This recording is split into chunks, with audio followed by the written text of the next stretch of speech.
Yes, it's the And Terry Show, another in the series of podcasts until my good friend Jim comes to visit next week, I think. In the meantime, I have my mug of Joe, a fresh brew, and normally I'd be clink clink with my good friend Jim, so I will do it virtually. Clink clink, my good friend, and do take care. Jim is seeing things more clearly than he has in years.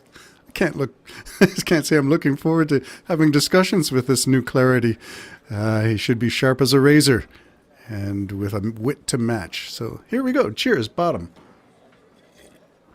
Bottoms up. Or as we used to say, bottoms up, up yours. And here we go. The podcast for today, I'm going to say, have you started seeing Christmas commercials on TV? And if so, what's your favorite? If you're coming from Ontario or Canada and you've got a favorite coming out, what is it? If it's an old commercial, maybe it's something you have from your youth. Maybe it's a toy that you used to love. And given that Jim and I have a certain vintage behind us, our commercial recollection is a pretty deep well of all sorts of stuff that probably now would not meet any politically correct standard of you want this for your kid kind of marker. But, I mean, being that as it may, let's go down memory lane. Jim, you can write in, or anybody else can write in and let me know what your favorite commercial for a Christmas toy or a Christmas advertisement of some sort that comes from your past. And I'm thinking of toys. Maybe you're of the same vintage when you remember the Simpsons and Eaton's Kids Toy Catalog. Do you remember getting those? My good friend Michael hails from Newfoundland. And apparently that was pretty much all their Christmas shopping was the catalog. That's all you could get, hoping for when it would come by container ship and over to the island for distribution and arrive under your Christmas tree. From the catalog, an amazing thing. The Eaton's catalog, what a vintage piece of nostalgia. What's your first Christmas toy that you remember? I can remember a Davy Crockett hat and gun. Do you remember the old cap guns? You used to be able to pull a pistol, there'd be a ring of caps, and your trigger, when you pulled it, would pull back the hammer, and the hammer would hit the cap, and it would go pow, pow, pow, pow, pow, and you'd blow through a whole roll of caps, and then you'd have to go off down to the store to get them. Do you remember those things? They're called caps. Little... What are they? Well, I guess they're sort of mini fireworks, just in a reel of paper, thin enough that when the child's gun hammer hit it, it would strike and make a pow sound. Yeah, we used to love that kind of stuff. But then we used to love G.I. Joe too, and playing cowboys and Indians. Now, stuff that we would never hear, never say, never even think. These are terms that have been relegated to the dustbin of history. Nevertheless, what was your favorite toy? Was it, perhaps, maybe you're the creative type, was it a musical instrument like a xylophone or a plastic guitar? I can remember getting my first Roy Rogers plastic guitar. Roy Rogers, look that name up. Do you remember? Hi-oh, Silver. No, who was that? The Lone Ranger? The Lone Ranger. Yeah, well, we were the victims of TV advertising from way back, the black and white days. Yeah, it was nice to have the world through such simple lens of black and white. Good guys, bad guys. Good guys rode horses, had big white hats, and rode white horses, and bad guys wore black and often rode black stallions. Yeah, and so that was the way we perceived the world, good and bad, black and white. Getting back to toys that you might remember, I remember xylophones and getting a bag or a package from my aunt who was living in Louisiana at the time. Her husband went down to Louisiana because there were a ton of jobs available in the oil, petrol, and gas industries at that time. And he took a job, made oodles of money, and they were only gone for a few years, but it seemed like forever. But in those few years, we used to get packages at Christmas time and a phone call at Christmas. And the package that I remember most was a package of musical instruments. Everything from percussive castanets to cowbells to woodblocks to xylophones and all kinds of stuff. It was fun. Noisy as heck for Christmas, but it was fun. Do you remember getting stuff like that? What was your first musical instrument for Christmas? And of course, we graduated. Are you the creative type who would like an Etch-a-Sketch? Do you remember those devices? Etch-a-Sketch. Yeah, where you have two dials, a left and right side, and on the screen it would scrape out using an XY axis whatever you wanted to do. To get a curve, you had to be really good with the XY, with the left hand, right hand doing exactly the same curve. It was challenging, but so rewarding.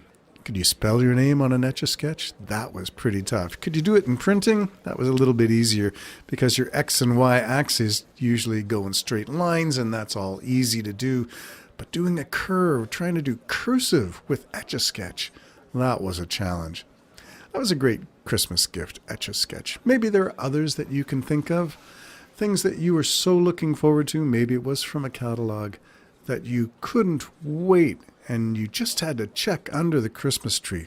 Speaking of checking under the Christmas tree, did you ever do the forbidden wait till everybody else is gone and you sneak down and try to pull off the tape so nobody knows that you actually opened the package and you saw the label of the box and you taped it back up knowing and gleefully, giddily ran back upstairs to your bedroom? Did you ever do such mischievous stuff? Mischievous. I used to always hear people say mischievous. And it took me a while to understand, what are you saying? It's mischievous. So that you put the wrong emphasis on the wrong syllable and you get mischievous. It sounds better to say mischievous, but it's mischievous. Yeah, were you one of those types? I tried not to be, although maybe 2 or 3 of my siblings and I could be convinced to conspire together. I won't tell if you won't tell, and do some of that spying stuff.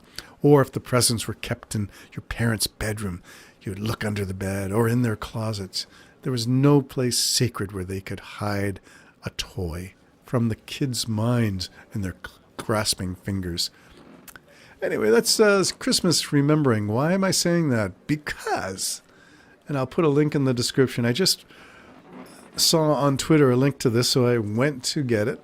Ryan Reynolds, Canadian all-star comedian, film star, movie maker, and hero to many people.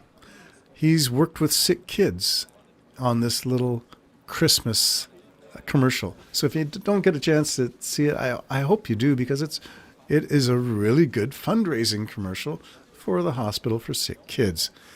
And Ryan Reynolds, has been named apparently named the Sick Kids Ambassador for this year for fundraising. And it's really quite good. So he goes on his tour of Sick Kids Hospital, and I won't describe it all to you except to say it's a Ryan Reynolds type of commercial. And it's nice to see the music in the background is Christmassy. You got guest appearances by Austin Matthews, by Michael Bublé. And of course you get a nice little spin on, I think the subtitle on Ryan Reynolds' Twitter for this ad was, quote, "I love those little bricks so much." The support for sick kids today. I love those little yeah. And he's just taken a play on when kids are mischievous, when kids are getting into trouble, when they're doing stuff that you don't want them to do, when they're deliberately violating what you just asked them not to do. Don't do that. I said, don't do that. Oh, you went ahead and did it. Yeah, that kind of stuff. That when kids behave like that, that's when they're healthy. That's when they're in a good frame of mind. That's when everything's good with their bodies and they don't need any medical intervention. But sick kids is for those who are not in good spaces. And I think it's well to be mindful that there are those less fortunate than us, especially with the Hospital for Sick Children. And needless to say, the supporting cast of all these characters, including when Austin Matthews shows up, great Canadian hockey player, great Toronto Maple Leaf, not Canadian hockey player. Austin Matthews shows up, assistant captain of the Toronto Maple Leafs. Anyway, one of their star players, and the kid screams, "But I wanted Michael Bublé!" and throws a temper tantrum, and Austin Matthews is left standing there. And then Michael Bublé shows up, and the kid is screaming, "I wanted Anne Murray!" Yeah, and off we go. Anyway, take it out. Check it out. The Ryan Reynolds, I Love These Little PR. Meaning that when we get the kids back to health, they will resume their childish impishness and carry on creating havoc. So that's something to look forward to. The commercials. What's your favorite commercial? What's your favorite toy? Did I ask you all those questions? Write into the Jim and Terry Show and share a little bit of your sentiments from however old you are. What's your favorite gift? What did you enjoy tearing the wrapper off of? What couldn't you contain yourself? You were so excited to get. And was Christmas a mosh pit of your living room or wherever you had your Christmas tree? Was it something that was quiet and sedate and you had to draw numbers and you had to take your turn from oldest to youngest, or was it youngest to oldest? And if you're in the middle, it didn't matter how you counted, you still got stuck in the middle. Yeah, sometimes Christmas has that sense of, but that's not fair, no matter how you try to do it. I think my good friend Jim has tales of Christmas past of eggnog. Are you an eggnog person? And if so, do you remember the days of Becker's eggnog? That used to be one of my favorites. Is Becker's still around or are they gone? Favorite brand for the GTA back in the day when I was growing up. Eggnog. Of course, as you got older, you might have added a few things to it. Make it a little more spicy, a little more exciting. Look for the Ryan Reynolds ad in support of sick kids in the link in the description. Jim and Terry Show signing off for now. Bye-bye.